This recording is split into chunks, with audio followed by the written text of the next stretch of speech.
नमस्कार। Story by RNK में आप सभी का स्वागत है। आज की कहानी है पिताजी की आखिरी इच्छा। वह पापा का आखिरी खत था जिसमें प्रिय रवि, शुभ आशीर्वाद, तुम्हारा पत्र मिला। पढ़कर बहुत प्रसन्नता हुई यह जानकर कि तुमने अपना घर ले लिया और आशा है कि अभी तक तुम लोग नए घर में रह रहे होंगे। आजकल मेरा मन बहुत बेचैन सा रहता है। अब तो कुछ करने का मन ही नहीं करता है। यहाँ पर तुम लोगों की बहुत याद आती है। न जाने कितनी बार मन बनाता हूँ कि चलूँ थोड़ा अपने नाती पोतों का खिला आऊँ, तुम लोगों के साथ थोड़ा समय बिता लूँ, लेकिन हर बार मेरा स्वास्थ्य बीच में आ जाता है और डॉक्टर साहब कुछ न कुछ सांत्वना देकर चले जाते हैं। लेकिन इस बार मुझे लग रहा है कि सांत्वना नहीं, 4 कंधों की जरूरत पड़ेगी। अब तो बस भगवान से यही प्रार्थना करता हूँ कि मुझे इतनी हिम्मत दे कि तुम्हारे आने तक। इतना पढ़ते ही मेरे पैरों तले जमीन खिसक गई। मुझे तो कुछ समझ में ही नहीं आ रहा था। मन में न जाने क्या क्या ख्याल आने लगे, किससे बात करूं। यही सब सोचते सोचते तुरंत ही अपने परिवार के साथ घर की ओर रवाना हो लिया। उस समय तक न जाने कितनी बातें मेरे जहन में आए जा रही थी, जिसका जवाब या तो मेरे पास है या पापा के पास। इधर हम लोग रिक्शा लेते हुए कुछ ही समय में रायपुर रेलवे स्टेशन पर ट्रेन की मौजूदा स्थिति जानने के लिए पहुंच गए। लेकिन पता चला कि इलाहाबाद जाने की ट्रेन अभी 10 मिनट पहले जा चुकी है और कुछ पटरी की गड़बड़ी के कारण आज की ट्रेन दूसरे रूट से जाएगी। अब यहाँ पर मेरी किस्मत ने मुझे फिर से निराश किया। ऐसा नहीं है कि इस तरह की घटना मेरे साथ पहली बार हुई है। बचपन की ही बात है। मैं और मेरा छोटा भाई अपने घर से इलाहाबाद पेपर देने जा रहे थे, जो कि इलाहाबाद से लगभग 20 किलोमीटर की दूरी पर था। अभी हम आधा दूरी ही पहुंचे होंगे कि साइकिल का चैन ही टूट गया, और टूटा ऐसी जगह कि जहां से उसको सही करना नामुमकिन ही था, क्योंकि आसपास कोई साइकिल रिपेयर की दुकान नहीं थी, जिस कारण हम लोग पेपर में नहीं बैठ पाए। उस समय तो बहुत दुख हुआ कि ऐसा हमेशा मेरे साथ ही क्यों होता है, लेकिन शायद इसका जवाब खुद मेरे पास भी नहीं था। इधर मैं घर के बारे में सोच सोच कर वैसे भी अपनी चिंताएं बढ़ाए जा रहा था और बार बार अपने मन से यही सवाल पूछ रहा था, क्यों आया इतनी दूर अपनों को छोड़कर। कितना अच्छा होता अगर उस समय पापा की बात मान लेता। क्यों आदमी दूर जाकर अपनों को पराया समझने लगता है। यही सब सोचते सोचते मैंने निर्णय लिया कि हम सभी ट्रेन की बजाय बस से जाएंगे। ये सुनकर शिखा मुझे ताने सुनाने लगी। क्या एक दिन बाद नहीं जा सकते? एक दिन में पहाड़ तो नहीं टूट जाएगा? उसकी इसी हट के कारण मैंने आज से 5 साल पहले अपनों को पराया बना दिया था। मैं मन ही मन सोचता रहा। शिखा ने मेरे को आवाज देते हुए बोली, तुम सुन भी रहे हो कि नहीं? हाँ, तुम यहीं पर रुक जाओ, मैं बस से चला जाऊंगा। वैसे भी पता नहीं वहां पर क्या हो रहा होगा। दरअसल मेरे मन में कुछ अजीब से ख्याल आ रहे थे, जैसे कि कोई अमंगल समाचार मेरा इंतजार कर रहा है। शिखा बोली, क्या तुम अकेले जाओगे? नहीं, हम सब लोग साथ चलेंगे, नहीं तो आपके घर वाले मेरा जीना हराम कर देंगे। वैसे भी कुछ भी हो, उनको तो हमेशा मेरी ही गलती नजर आती है। मेरा मन यहाँ पर बेरुखा सा लग रहा है और ऊपर से ये उसमें घी डालने का काम कर रही हो। शिखा बोली, मैं बता देती हूँ कि जाएंगे तो सभी लोग एक साथ, नहीं तो कोई भी नहीं जाएगा, और आज नहीं कल ट्रेन से जाएंगे। पापा हमेशा स्कूल बैग तैयार करते हुए बोलते थे, विनीत, ये तुम्हारा बैग तैयार है, चलो तुमको स्कूल छोड़ दूं। पापा, आप क्यों मेरा स्कूल बैग तैयार करते हैं? मैं अब बच्चा तो नहीं रहा, खुद ही तैयार कर लूंगा। वैसे भी मेरे स्कूल के सभी बच्चे अपना बैग खुद ही तैयार करते हैं। पिताजी, सही बात कही बेटा, अब तुम बड़े हो गए हो, लेकिन मैं तो बस एक पिता होने का फर्ज निभा रहा हूँ। बेटा, ये जिंदगी बहुत छोटी है, इसीलिए जब तक हो तब तक ऐसा काम करो कि लोग आपके कर्मों की सराहना करें। जैसे तेरे दादाजी हमेशा हम सभी भाइयों और बहनों को साथ साथ रहने के लिए प्रेरित करते रहते थे। अपनी बात को आगे बढ़ाते हुए उनकी एक आदत थी कि भोजन हमेशा परिवार के सभी लोग एक साथ करेंगे। वो किसी के साथ कोई भेदभाव नहीं करते थे, जबकि उस जमाने में तो पहले घर के पुरुष भोजन करते थे और फिर घर की महिलाएं। ऐसा बहुत बार होता था कि महिलाओं के लिए खाना कम पड़ जाए या कभी खत्म ही हो जाता था। उसी का ये फल है कि आज हम सब भाई बहन भी कितने दूर क्यों न हो, लेकिन सभी एक दूसरे के बहुत पास हैं। मैं उनकी बात का समर्थन करते हुए, ओह, तो इसीलिए आपने मेरे और छोटू को एक ही साइकिल दी है, ताकि हम दोनों भाइयों में रिश्ते निभाने की अच्छी समझ आ सके। पिताजी हाँ, मेरे सर पर अपना हाथ रखते हुए बोले। किस सोच में डूब गए हो? शिखा ने एकदम से मुझे मेरे बचपन के ख्याल से उठा दिया। कुछ नहीं, बस बचपन की सैर कर रहा था, शिखा बोली। अब अगर सैर हो गई हो तो अपने मकान पर चलें? नहीं, हम लोग आज ही चलेंगे। कैसे आज जाओगे? शिखा ने बहुत तेज चिल्लाते हुए कहा। तो क्या यहाँ बैठकर अपने घर की मुसीबतों को अनदेखा करूं? इसी तरह हम दोनों में बहुत बहस हुई और अंततः मुझे ही अपने आंसू के घूंट पीकर रहना पड़ा। उस दिन मैं मन ही मन पूरी रात बस अपने को कोसता रहा कि क्यों छोड़ आया अपना गांव, अपने लोग, अपनी मिट्टी। कितनी खुशहाल जिंदगी थी वहां पर। क्यों 2 पैसे ज्यादा कमाने के लिए छोड़ आए अपनी वो गलियां, हरे भरे खेत। वहां तो परायों में भी अपनों का एहसास होता था और यहाँ तो अपनों में भी परायों का एहसास होता है। तभी बचपन के कुछ किस्से याद आने लगे। वर्मा चाचा, काहो विनीत, कहाँ हैं तुम्हार बाबूजी? अपनी ठेठ भाषा में पूछते हुए वर्मा चाचा पिताजी से। काहो दिनाव भर घरवा मैं सोहत रहलव, थोड़ा बाहर बाहर का हालचाल बे ले लिया कर। क्या हुआ वर्मा जी? अरे सुना है कि फलाने का लड़का बहुत बड़ा नौकरी पाएबा। उमेश वा कहत रहा कि अखबार में फोटो भी आइल बा। अब भैया हम तरही अनपढ़, जो बोले मान लिहा। सुना है कि पूरा गांव जुटल बा ओकरे घरवा पर। पिताजी, अब जो मन लगाकर ईमानदारी से पढ़ेगा सफलता तो मिलेगी ही। तोहार बात तो 16 आने सत्य बा। एक हमार लइकवा दिनवा भर लफंगवन के साथ ही ई गांव से ऊ गांव एक कर देला। वर्मा चाचा मुझे देखते हुए, ए विनीत, तू काहे नहीं कुछ समझावत बा ओके कि कुछ पढ़ लिख ले। चाचा कितनी बार उसको समझाता हूँ कि इन सब का साथ छोड़ के कुछ पढ़ाई पर भी ध्यान दो, लेकिन उसके कान में जूं ही नहीं रेंगती। पिताजी ही बोल पड़े, किसी ने सही ही कहा है, गांव को गांव ही रहने दो साहब, क्यों शहर बनाने में तुले हुए हो। गांव में रहोगे तो माता पिता के नाम से जाने जाओगे और शहर में रहोगे तो मकान नंबर से पहचाने जाओगे। इधर हम सभी प्रातः काल की ट्रेन से अपने घर की ओर रवाना हो लिए। शिखा मेरी ओर इशारे से, मैं कह देती हूँ वहाँ पर मुझसे अपने सभी रिश्तेदारों के पैर मत छुआने लगना। हाँ ठीक है, तुमको जिसका मन करे उसका छू लेना।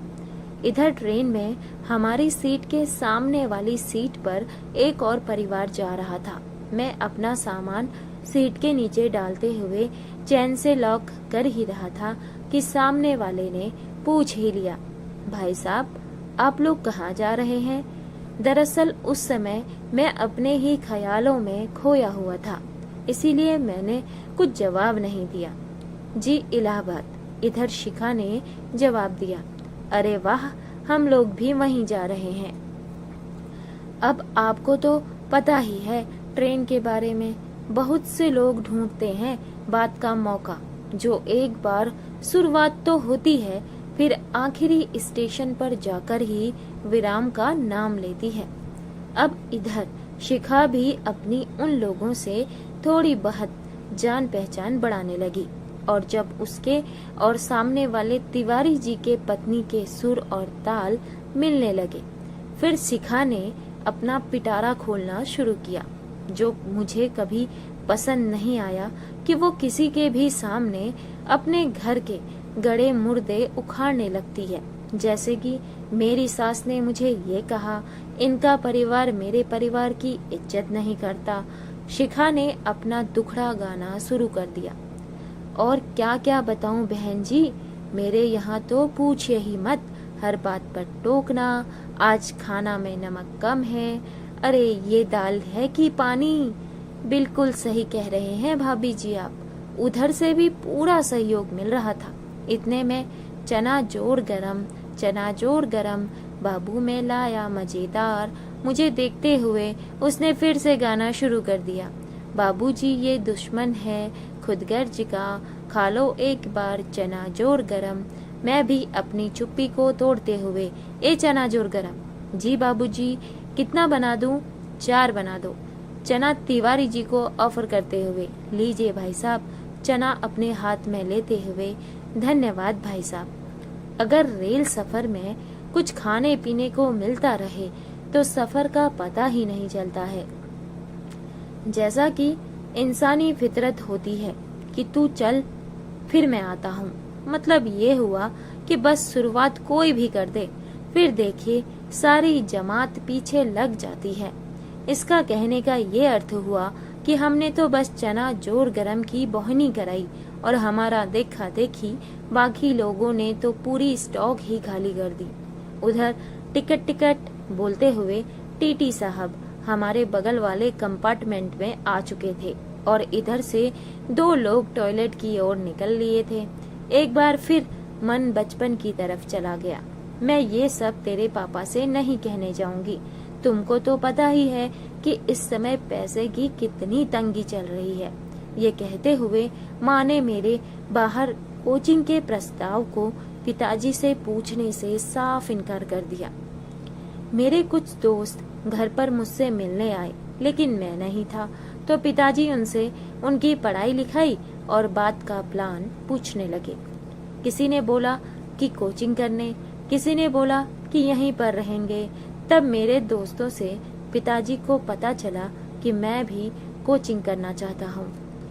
जब माँ से पूछा इस बारे में तो उसने पैसे की तंगी वाली बात उनको बता दी, जिसे सुनकर पिताजी मन ही मन बहुत निराश हुए और चुपचाप बिना कुछ बोले अपने कमरे में चले गए। उस रात जब हम सभी लोग खाना खा लिए तो पिताजी ने मुझसे कहा, विनीत चलो आओ बाहर टहल आते हैं। ऐसा बहुत ही कम बार होता है कि पिताजी रात्रि भोजन के बाद टहलने जाएं। जरूर कुछ न कुछ बात है और इस तरह हम दोनों को टहलते टहलते कब 1 घंटे से 2 घंटे हो गए, समय का पता ही नहीं चला। आज पहली बार पिताजी से मेरी अकेले में इतनी लंबी बातचीत हुई। उन्होंने बहुत कुछ बताया, अपने बचपन की परेशानियों के बारे में और कैसे उसका सामना करते थे वो भी बताया। आज मुझे एक पिता नहीं बल्कि एक साथी सा अनुभव हो रहा था। लोगों ने सच ही कहा है, पिता ही साथी है और पिता ही सहारा है। उन्होंने फिर मुझे अपनी एक खास घटना बताई कि एक बार पेपर में मेरा कुछ प्रश्न छूट गए थे क्योंकि मुझे समय का ध्यान ही नहीं रहा। अगर उस समय मेरे पास घड़ी होती तो शायद मैं अपने और कुछ प्रश्न सही कर लेता। इधर मैं अपने घर की स्थिति जानता था, इसीलिए मैंने अपनी कोचिंग वाली बात अपने मन में ही दबाए रखी। पिताजी अपनी बात को आगे बढ़ाते हुए फिर वही हुआ जिसका मुझे अंदाजा था कि मेरा सिलेक्शन नहीं हुआ और मैं बहुत ही मायूस सा बैठा हुआ कुछ सोच ही रहा था कि पिताजी मेरी आंखें बंद करवा के मेरे हाथ में घड़ी पहनाते हुए मुझे गले लगा लिया। उस समय मेरे आंखों से आंसुओं की धारा रुकने का नाम ही नहीं ले रही थी और ये बता पाना मुश्किल था कि ये पिता के प्यार के हैं या सिलेक्शन न होने के दुख के। मैं ये समझ नहीं पा रहा था कि अपनी कोचिंग वाली बात पिताजी से बोलूं या ना बोलूं। ये सब सोच ही रहा था कि पिताजी ने बोल ही दिया, विनीत, मैंने तुम्हारी कोचिंग के लिए पैसे का बंदोबस्त कर दिया है। लेकिन पापा, मुझे कोचिंग नहीं करनी है। मुझे सब पता है बेटा, तेरे मन में क्या चलता है। तुम अपने घर की स्थिति देखते हुए अपने बेटे होने का फर्ज निभाया। अब मैं परिवार का मुखिया होने के नाते अपना फर्ज निभा रहा हूँ। मैं थोड़ा उदास मन से, पापा आप क्यों इतनी मुसीबत ले रहे हैं? मैं घर से ही तैयारी कर लूंगा, वैसे भी नोट्स तो है मेरे पास। इतना सुनते ही पिताजी के आंखों से फिर से वही आंसू गिरने लगे और 50 साल पहले का किस्सा फिर दोहराने लगे, जहां एक बेटा आज एक बाप बनकर अपने बेटे को गले लगा रहा था। पिताजी ने अपने आंसू पोंछते हुए, कोई नहीं बेटा, तू भी कुछ बनकर अपने बड़े भाई का फर्ज निभाना। आज ये सब सभी यादें रह रहकर मुझे याद आ रही थी। विनीत, शिखा ने मेरे को मेरे बचपन से फिर ट्रेन में ला दिया। कहाँ खोए खोए हो? देखो स्टेशन आ गया। रोहन के लिए कुछ खाने पीने के लिए ले आओ, और हाँ, अगर कुछ नमकीन जूस मिले तो ले लेना। इतना कहते हुए शिखा खिड़की से बाहर देखने लगी। इधर मैं जैसे ही कोच के बाहर निकला तो देखता हूँ कि न जाने कितने फेरी वाले कुछ न कुछ चीजें बेच रहे थे, जैसे कि गरम चाय, केला, ब्रेड, समोसे, अन्य बहुत कुछ। एक दुकान पर पहुंचकर मैंने सब खाने पीने की चीज लेकर जैसे ही निकला तो देखा कि तकरीबन एक 8 साल का लड़का, जिसके कपड़े फटे हुए और देखने में लगता था कि जैसे बहुत दिनों से कुछ खाया ना हो, मेरा पैर पकड़कर बोलने लगा, साहब कुछ खाने को दो ना, बहुत जोरों से भूख लगी है, 2 दिन से कुछ नहीं खाया हूँ, कुछ खाने को दो ना, भगवान आपका भला करे। इस समय मेरा ध्यान तो उसके पैरों की उंगलियों की तरफ चला गया, जहां उसके पाँव में से सिर्फ 3 ही उंगली थी और इतनी गर्मी में बिना चप्पल के उसके पैरों की हालत देखकर मुझे बहुत दुख हो रहा था।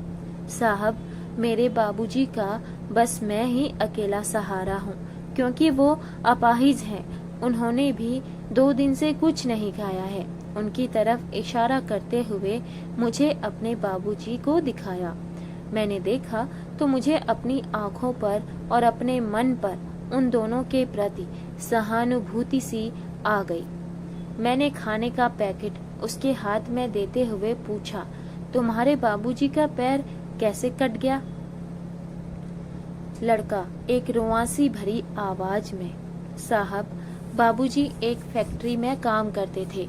उसी फैक्ट्री में एक बार दुर्घटना घटी, जिसमें इन्होंने अपने दोनों पैर गंवा दिए।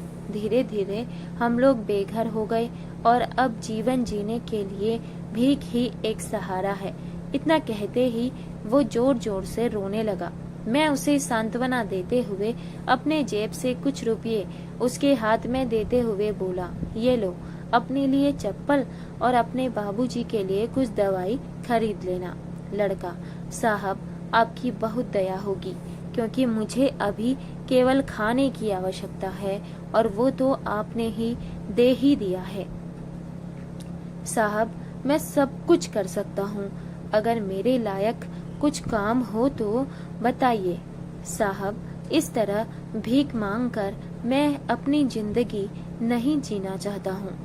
उस बच्चे के आत्मसम्मान को देखकर मुझे बहुत ही अच्छा लगा और सोचने लगा कि इतना छोटा बच्चा और इसकी बातें इतनी बड़ी। इधर हमारी ट्रेन की सीटी बज गई और मैं उसके हाथ में पैसा रखते हुए बोला, रख लो, काम आएंगे। अरे क्या बाजार चले गए थे क्या? मेरे को देखते ही शिखा ने पूछा। अरे नहीं, दरअसल एक छोटा सा गरीब लड़का मिल गया तो उसी से बातें करने लगा। मैंने बोला, शिखा, फिर तो वहां पर आपने कुबेर बनकर दान भी दिया होगा। मैंने जवाब दिया, भूखा था बेचारा, खाने को दे दिया तो क्या गलत कर दिया? शिखा ने तीखी नजरों से देखते हुए कहा, भूखा नहीं, ये सब इन लोगों का भले लोगों को बेवकूफ बनाने की तरकीब है। इधर आपसे पैसा लेंगे और उधर जाकर गलत काम करेंगे। इधर आग में थोड़ा घी डालते हुए सामने बैठी तिवारी जी की धर्मपत्नी जी भी अपना पिटारा खोलने लगी। एक बार मेरे साथ भी ऐसा हुआ था। दरअसल मैं और पिताजी रेलवे स्टेशन पर टिकट की लाइन में लगे थे कि दो लड़के आकर पिताजी का पैर पकड़ने लगे और चिल्लाने लगे कि बाबूजी बाबूजी पैसे दो, भूख लगी है।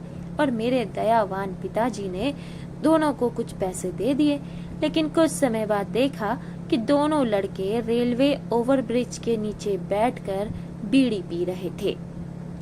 अब जिसके नसीब में जो भी होता है वो तो होगा ही। मैं और आप तो बस एक कठपुतली हैं। मैंने तो उसको मानवता को ध्यान में रखते हुए पैसा दे दिया। अब वो उसकी मर्जी, चाहे वो उससे अपना पेट भरे या बीड़ी पिए। अरे भाई, एग्जाम में तेरा क्या हुआ? एक दोस्त ने मुझसे एग्जाम के रिजल्ट के बारे में पूछा। अरे दोस्त, नहीं हुआ, और मैं अपना सा मुंह लेकर रह गया। अरे कोई नहीं दोस्त, इस बार नहीं हुआ तो क्या हुआ, अगले साल तुम्हारा जरूर होगा। इस मुश्किल के दौर में मेरे अंदर कुछ विश्वास बढ़ते हुए बोला, इसीलिए कहते हैं कि एक दोस्त जरूर होना चाहिए जो हर मुसीबत में साथ खड़ा हो।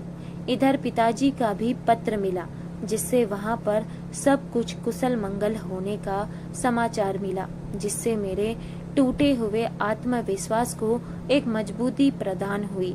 इसी आत्मविश्वास के साथ मैंने कठिन परिश्रम करने का दृढ़ संकल्प लिया, लेकिन अभी तक मैंने घर वालों को अपनी असफलता की बात नहीं बताई थी, जो कि रह रहकर मुझे उनकी नजर में धूल झोंकने सा लग रहा था। हर आदमी सफल तभी होता है जब वह सच्चा और ईमानदारी से अपने कर्म को करे। इसी को मानते हुए मैंने अपनी असफलता की बात पत्र में लिखते हुए अपने दिल से एक बोझ को हल्का किया। मेरे इस पत्र के जवाब में पिताजी का जो पत्र आया, उसने तो मेरा विश्वास 4 गुना बढ़ा दिया। प्रिय रवि, शुभ आशीर्वाद। हम सभी लोग यहाँ पर बहुत अच्छे से हैं। तुम दुखी मत होना। असफलता ही सफलता की कुंजी होती है, तुम इसको पहचानो। एडिशन ने तो 1000 से ज्यादा बार असफल होकर भी हार नहीं मानी और बिजली के बल्ब का आविष्कार करके हम सभी लोगों पर कितना बड़ा उपकार किया है। तुम एक ही बार में हार मान लिए। अगर तुम्हारे इरादे अटल हों तो सफलता को कोई भी रोक नहीं सकता। इसी हिम्मत के साथ मैंने अगले एग्जाम में न सिर्फ सफलता दर्ज की, बल्कि अव्वल स्थान भी प्राप्त किया। इस सफलता का पूरा श्रेय अपने माता पिता के आशीर्वाद और दोस्त की मदद को दूंगा। भाई साहब, आप क्या करते हैं?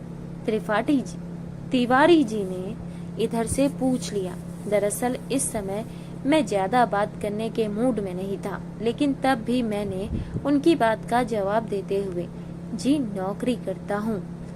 बहुत अच्छा, मैं भी स्टील कंपनी में काम करता हूँ। इस बार मैंने अपना जवाब बहुत ही सीमित करते हुए बस हाँ में बोला। इधर शिखा का बातों का सिलसिला थमने का नाम ही नहीं ले रहा था। ऐसे ऐसे विषय पर चर्चा हो रही थी जिसका अस्तित्व सिर्फ इस यात्रा तक ही सीमित रहेगा।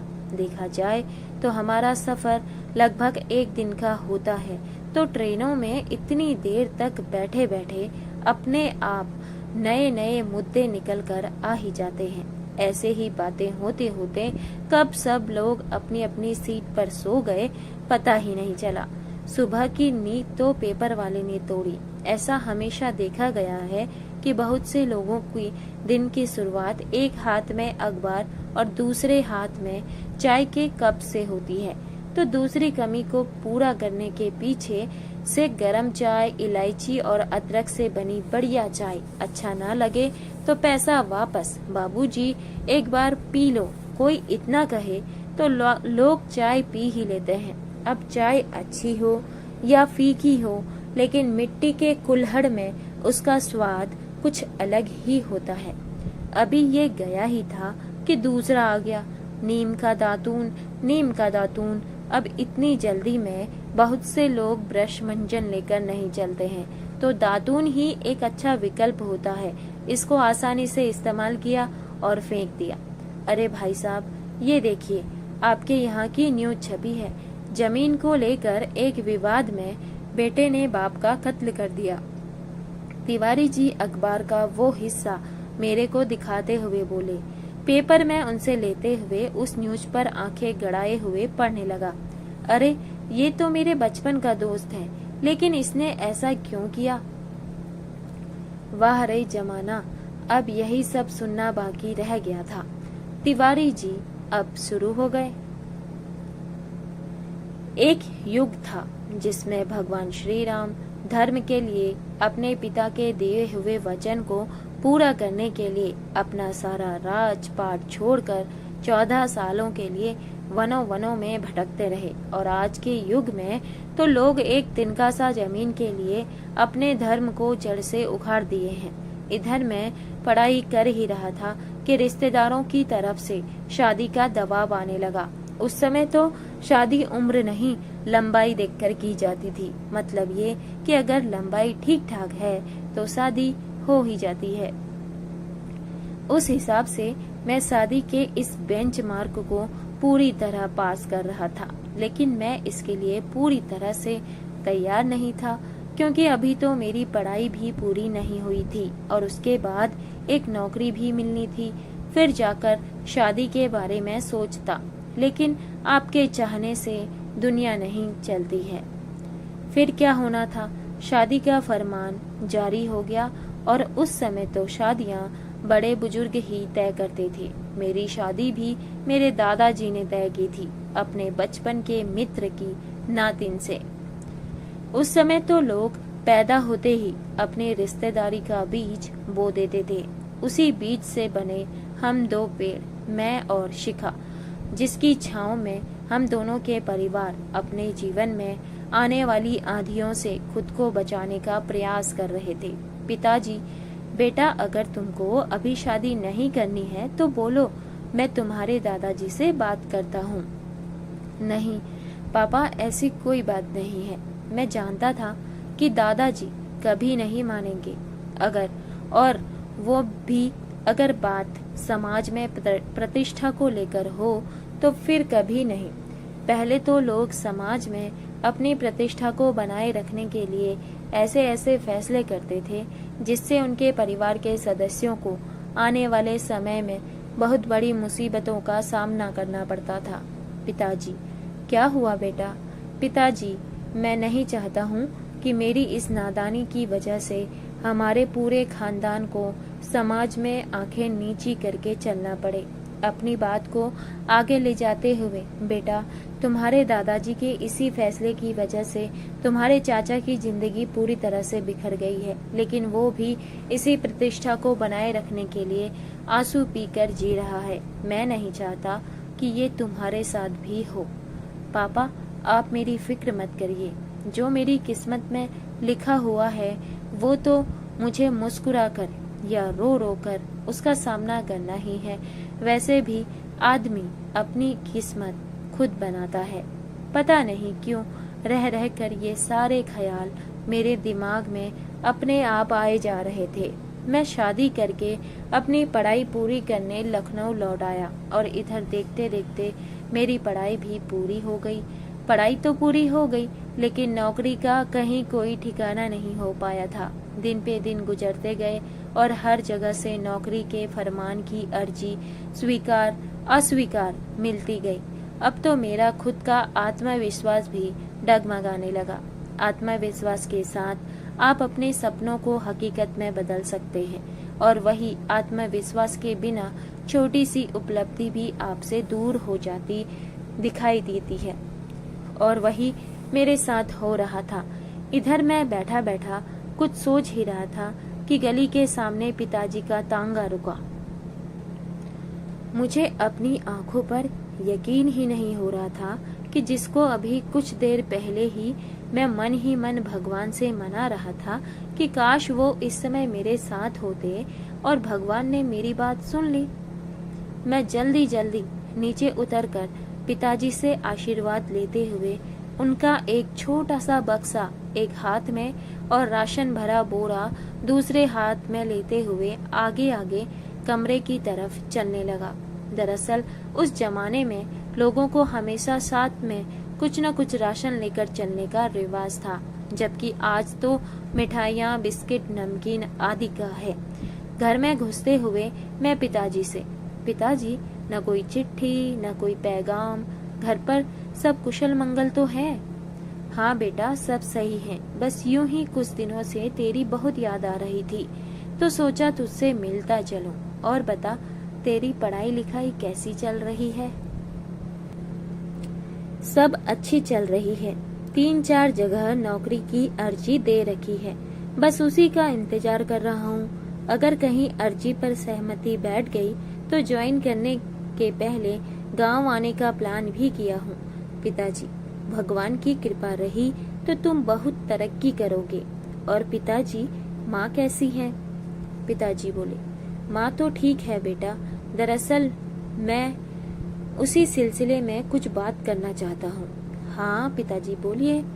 पिताजी, अब तू तो जानता ही है कि तू घर का बड़ा बेटा है और भगवान की दया से तेरी बहनें भी खुशी खुशी अपने ससुराल में रह रही हैं। पिताजी, मुझे लगता है कि आप मुझसे कुछ छिपा रहे हैं। आपके चेहरे के भाव को देखकर साफ साफ पता चल रहा है। पिताजी बोले, नहीं बेटा, ऐसी कोई बात नहीं है, बस यूं ही उम्र के साथ चेहरे के भाव भी बदलने लगते हैं। फिर पिताजी ने बहुत हिम्मत करके अपने दिल में दबा के रखी हुई बात को निकाला। दरअसल बेटा, आजकल तेरी माँ की तबीयत कुछ ठीक नहीं चल रही है और आए दिन कुछ न कुछ दवा डॉक्टर लगा ही रहता है। मैं बहुत चिंतित से मन से।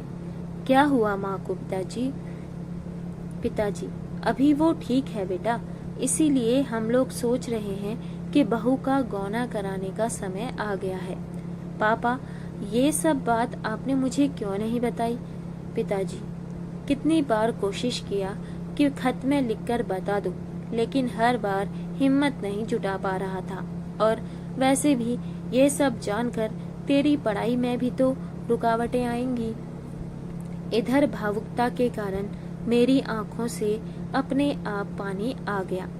उसी भावुकता के साथ मैंने पिताजी के ओर इशारा करते हुए कहा, आप मुझे अपने परिवार का सदस्य नहीं समझते हैं, नहीं तो इतनी बड़ी बात आप मुझसे नहीं छुपाते। पिताजी बोले, नहीं बेटा, ऐसी कोई बात नहीं है। पिताजी, अभी इसी समय हम सभी लोगों को माँ के पास होना चाहिए। मैं उनकी सेवा करूँगा। और इस तरह सही मुहूर्त देखकर गौना का दिन भी निर्धारित हो गया और शिखा का दुल्हन के रूप में भव्य तरीके से स्वागत किया गया। तिवारी जी, अरे भाई साहब, किस सोच में डूबे हैं? लगता है कि जैसे जैसे घर नजदीक आ रहा है वैसे वैसे आपका मन भी आनंदमय हो रहा है। इस बार मैंने एक छोटी सी मुस्कान के साथ जवाब दिया, हाँ, अब थोड़ा अच्छा लग रहा है। तिवारी जी, अपने गांव के मिट्टी की खुशबू ही ऐसी होती है कि जो सबको अपने पास खींचे ले आती है। विनीत का दुल्हन ता बड़ा नीक बाटे। जो भी महिला घर आती शिखा को देखकर यही बोले जाती थी। एक चाची ने तो शिखा को काला धागा देते हुए यहाँ तक बोल दिया, ए बच्ची, इल काला धागा पहन ले, केहू का नजर न लगी। कुछ ही दिनों में शिखा ने घर की पूरी जिम्मेदारी अपने हाथों में ले ली और धीरे धीरे माँ भी ठीक हो गई। लेकिन हमारे घर की शांति कुछ ज्यादा दिन तक नहीं चली और फिर वही सास और बहू के प्रचलित किस्सों हमारे घर में भी शुरू हो गए। अब इसकी शुरुआत कैसे हुई ये बता पाना मुश्किल था, क्योंकि मैं भी दिन भर अपनी नौकरी पर रहता था और जब घर आओ तो दोनों लोगों की पंचायत सुनता था। हमेशा सुना और देखा गया है कि सास की छवि को सदैव नकारात्मक दिखाया जाता है और बहू को सास का अत्याचार सहने वाली बेचारी के रूप में। लेकिन हमारे यहाँ इसका चुनाव कर पाना थोड़ा मुश्किल था। इधर धीरे धीरे हमारे यहाँ ये तकरार एक बड़ा रूप ले लिया कि दोनों एक दूसरे को एक आंख भी नहीं बहाती थी और इस युद्ध में मैं घुन की तरह पिसता जा रहा था। और वही हुआ जिसका मुझे डर था। घर एक लेकिन चूल्हे दो। सही कहा है, रोटी कमाना कोई बड़ी बात नहीं है, लेकिन परिवार के साथ रोटी खाना बड़ी बात है। अब मेरे लिए निर्णय ले पाना मुश्किल था कि किसके पास खाना खाऊं। उसके पास जिसने मुझे 9 महीने अपनी कोख में रखा था, या उसके यहाँ खाऊं जिसके साथ मैंने 7 फेरे लिए थे। इसी सब के कारण मुझे कुछ दिन खाने की इच्छा ही नहीं हुई। घर में निर्णय लेने वाले दादाजी परलोक सिधार गए थे और पिताजी भी अपनी चुप्पी साधे हुए थे। वह परिवार जिसमें एकता होती है वह हर तरह से खुश और समृद्ध होता है, लेकिन हमारे यहाँ तो ये पूरी तरह से चरमरा गई थी और इसका ये नतीजा हुआ कि हमने उन सभी हमारा अच्छा नहीं सोचने वाले को एक अच्छा मौका दे दिया इस दरार को और गहरा करने का। अब तो मैं भी तंग हो गया था हर दिन की लड़ाई को सुन सुनकर। एक बार तो हद ही हो गई थी। मैं अपनी नौकरी की तरक्की से खुश होकर सभी घर वालों के लिए कपड़े और मिठाइयाँ लिया। सोचा चलकर अपनी खुशी उनके साथ बांटूंगा, लेकिन मेरी ये खुशी मेरे घर के लिए एक तूफान का रूप लिए खड़ी थी। इधर घर पहुंचकर सबसे पहले मैंने माँ का आशीर्वाद लिया और अब उनको अपनी तरक्की की बात सुनाते हुए एक साड़ी उनको दी। फिर पिताजी से आशीर्वाद लिया। पिताजी, बेटा बहू को बताया कि नहीं? नहीं पिताजी, सीधे आप लोगों का आशीर्वाद लेने आ गया। बस अब जा ही रहा हूँ उसके पास। मैं जैसे ही कमरे में घुसा, मुझे देखते ही शिखा एकदम आग बबूला हो गई और इतना चिल्ला के बोली कि जिससे घर के सभी लोग सुन सकते थे। जब मैं आपकी कुछ नहीं लगती हूँ तो क्यों की मुझसे शादी? मैं इधर उधर देखते हुए कि कहीं कोई सुन तो नहीं रहा है। अरे धीरे बोलो, कुछ बताओगी कि हुआ क्या है? शिखा, मैं क्यों धीरे बोलूं? जिसको सुनना है वो सुने। मुझे किसी का डर नहीं लगा है। लेकिन आज इस बात का फैसला होकर रहेगा कि आप मेरे साथ रहना चाहते हैं या अपनों के साथ। मैं बहुत धीमे आवाज में, क्या तुम मुझे अपना नहीं मानती हो? शिखा बहुत गुस्से में, नहीं मानती तभी तो बोल रही हूँ। अगर आप मुझे अपना समझते हैं तो आपको मेरे साथ अकेले कहीं और रहना होगा। अब फैसला आपके हाथ में है। शिखा, ये तुम क्या बोल रही हो? शिखा, अब यही मेरा आखिरी फैसला है। अब मैं यहाँ एक पल नहीं रहूंगी। मुझे अभी के अभी मेरे घर छोड़ो, और हाँ, जब कहीं और ठिकाना हो जाए तब मुझे बता देना। इधर सभी के समझाने बुझाने का हर प्रयास विफल रहा और आज मैं एक हारा हुआ राजा की तरह अपनी प्रजा और राज्य छोड़कर कहीं और शरण लेने जा रहा था। आज फिर उसी स्टेशन पर पिताजी ने आखिर हम लोगों को 5 साल बाद बुला ही लिया, जिस स्टेशन से हमने अपनों को पराया बना दिया था। इधर हम लोग तांगा लेते हुए सीधे घर की तरफ निकल लिए। कितना कुछ बदल गया है इन 5 सालों में, और मैं मन ही मन सोचता रहा कि कैसे सभी लोगों का सामना करूंगा। न जाने कितने सवाल पूछे जाएंगे। नहीं, मैं बोल दूंगा, मुझे माफ कर दीजिए आप सभी लोग। क्या वो सभी मुझे माफ कर देंगे? मन के इन सवालों के सवाल जवाब के बीच हमारा तांगा घर के गलियारे पर जा रुका। घर पर बहुत से रिश्तेदार आए हुए थे। लगता है कि जरूर कुछ गड़बड़ है। इधर हम लोगों को लेने शिखा के मम्मी पापा आ गए। मैंने दोनों लोगों का आशीर्वाद लिया और पिताजी की हालत के बारे में पूछा। वो बोले कि अस्पताल में पिताजी तुम लोगों का ही इंतजार कर रहे हैं, और इतना बोलकर हम दोनों को पिताजी के पास जाने की तैयारी करने लगे। इधर मुझे ये देखकर थोड़ा सुकून सा होने लगा कि आज शिखा की मम्मी मेरी माँ का इस संकट में पूरा साथ दे रही थी, जबकि पहले तो दोनों एक दूसरे को एक आंख नहीं भाती थी। इसका कारण शिखा के भाई ने बताया कि अभी कुछ दिन पहले जब हमारे पट्टीदारों ने हमारी जमीन पर अपनी हिस्सेदारी का दावा किया था, तो उस बुरे दौर में जब हमारे सभी चाचा लोग एक तरफ हो गए थे, तब आपके पापा ने हमारे परिवार की बहुत मदद की थी। इधर हम लोग की जमीन मिली और उधर आपके पापा की भी हालत बहुत खराब होती चली गई। जब हम इनको अस्पताल ले गए तो डॉक्टर साहब ने बताया कि इनकी हालत तो बहुत दिन से खराब है। इनको तो मैंने आराम करने की हिदायत दी थी जब ये मेरे पास चेक कराने के लिए आए थे। लेकिन ये सब जानते हुए भी पिताजी ने हमारी जमीन दिलाने में न जाने कितनी बार कभी पटवारी के कार्यालय तो कभी तहसीलदार के कार्यालय में चक्कर लगाए।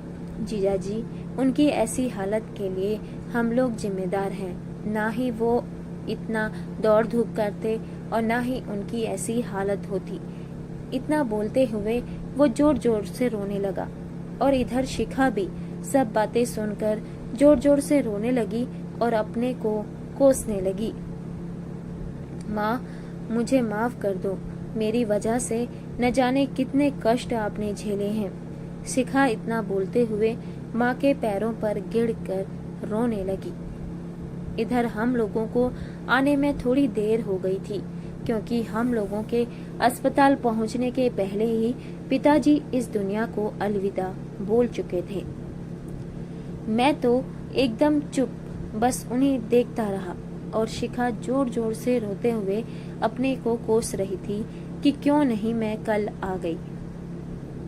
पिताजी, मुझे माफ कर दीजिए। आज पिताजी अपने परिवार को एक सूत्र में पिरोकर खुद दूसरी दुनिया में चले गए थे। दोस्तों, ये थी कहानी। कहानी यहीं पर खत्म होती है। आपको कैसी लगी आप कमेंट बॉक्स में जरूर से बताइएगा। मिलते हैं नई कहानी में। तब तक के लिए धन्यवाद।